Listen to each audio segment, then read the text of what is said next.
ચેતુસ kitchen.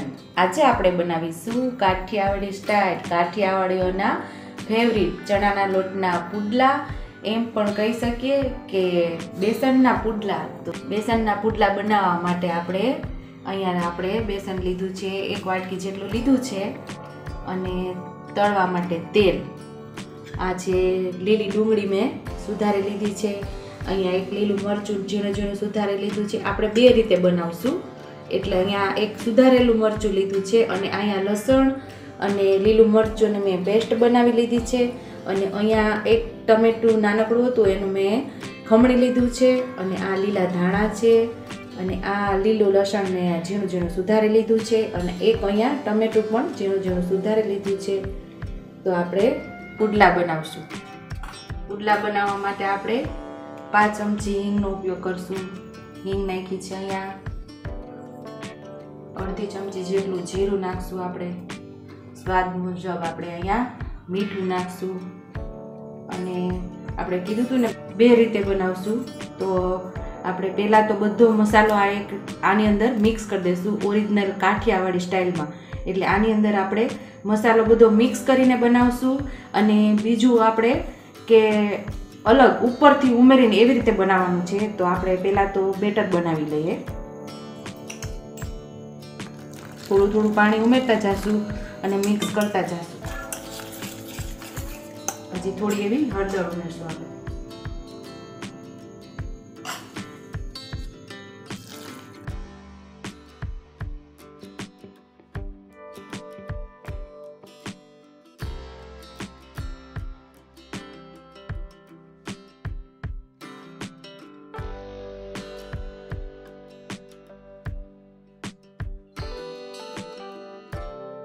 આ better આપણે એવી રીતે તૈયાર કરવાનું છે, બહુ ઘાટું પણ નહીં અને એકદમ આછું પણ નહીં, ચમચીથી જો આવી રીતે પડે એવું આપણે બેટર તૈયાર કરવાનું છે। હવે આપણે આમાં બધા મસાલા ઉમેરી દઈશું। લીલા ધાણા જે આપણે લીધેલા એ અહીંયા ઉમેરી દઈશું।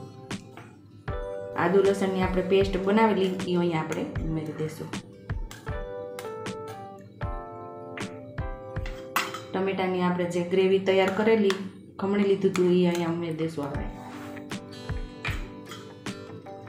અને જે લીલી ડુંગળી આપણે સુધારેલી એ અહીંયા આપણે ઉમેરી દઈશું। જેટલા આપણે શાકભાજી ઉમેરવા હોય એટલા આપણે અહીંયા આપણે ઉમેરી શકીએ। લીલા મરચાં કટ કરેલા એ પણ અહીંયા ઉમેરી દઈશું। આમાં તમે અજમા પણ ઉમેરી શકો, જે પણ આપણે ગમે અહીંયા આપણે ઉમેરી શકીએ।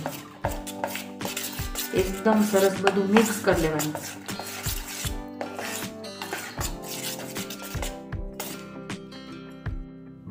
સાઈડ ઉપર આપણે ગેસ ઉપર તવી તપવા મૂકી દીધી છે, અને સેજ એવી ગરમ થઈ ગઈ છે, એટલે આપણે તેલવાળી કરી લેશું એને।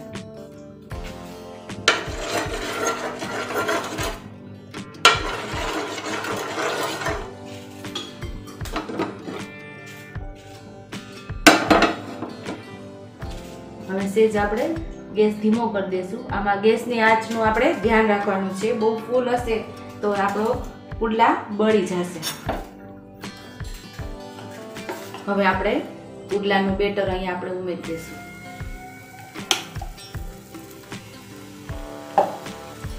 આવી રીતે આપણે ચમચા વડે પાથરી દઈશું।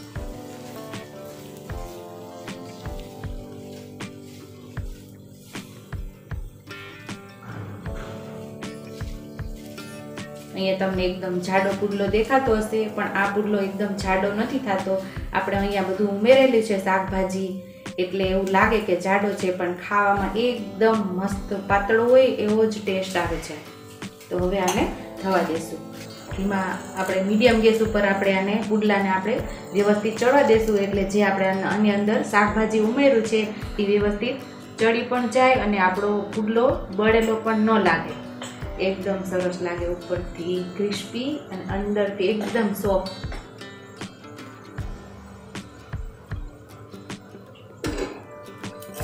હવે પાછું બીજી સાઈડ આપણે ફેરવી લઈશું। જો મસ્ત ડિઝાઇન પડી ગઈ છે।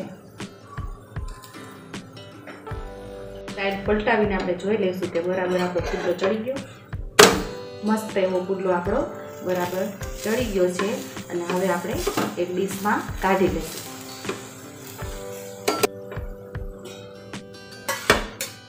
હવે આપણે બીજી રીતે પુડલો બનાવશું. આ આપણું બેટર એકદમ પ્લેન છે અને આમાં બધું આપણે પુડલો બનાવ્યા પછી ઉપરથી ઉમેરવાનું છે. તો જો અહીંયા આપણે પહેલાં આ બેટર ઉમેરીને પુડલો તૈયાર કરશું.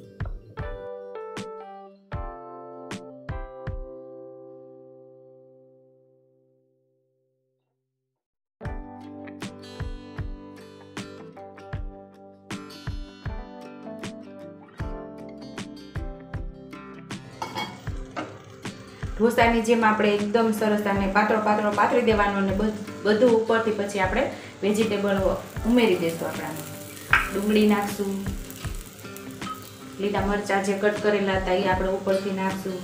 જો નાના બાળકો માટે બનાવતા હોય તો લીલા મરચાં અહીંયા તમે સ્કીપ કરી શકો છો. અને અહીંયા આપણે ટમેટાં પણ ઉમેરી દઈશું. લીલું લસણ લીધેલું એ પણ અહીંયા ઉપરથી આપણે ઉમેરી દઈશું. લીલા ધાણા જે સુધારેલા રાખ્યા હતા એ પણ અહીંયા આપણે ઉમેરી દઈશું. સાઈડમાં આપણે થોડું એવું તેલ લગાવી દઈશું.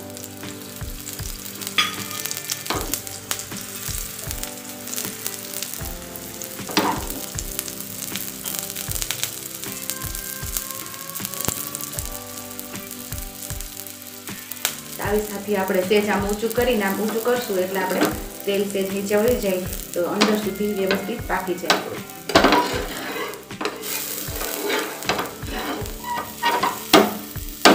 હવે બીજી સાઈડ આપણે ફેરવી લેશું.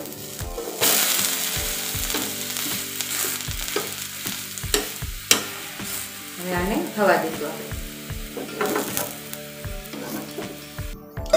આવી જ રીતે આપણે બધા પુડલા બનાવી લીધા છે.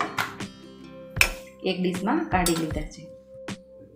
તો તૈયાર છે આપણા ચણાના લોટના પુડલા. ચણાના લોટના પુડલા દહીં સાથે પણ ખાવાની ખૂબ મજા આવે છે અને ચા સાથે પણ તમે ખાઈ શકો છો. તો સાંજની રસોઈમાં આ બહુ મજા આવે છે. એકવાર તમે જરૂર ટ્રાય કરજો.